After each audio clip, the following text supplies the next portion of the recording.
Madali pa lang napapansin na nila mga gawi kong parang hindi pambabae. Kasi bis na Chinese garter, laruan ko ay text sa cholens.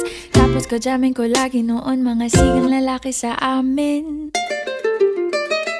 Nung ako'y mag-high school ay napabarkada sa mga bay. Curious na babae na ang hanap din ay babae.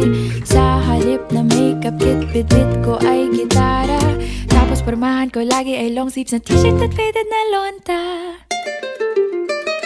Pero nung makilala kita, nagbagong bigla ang aking timpla. Natutuwa ko na magpariban at mag-ahit ng kilay at least once a month. Hindi ko alam kung anong meron ka na sa akin ay nagpalambot ng bigla. Sinong mag-aakalang lalaki pala ang bibihag sa tulad kong tigreng gala.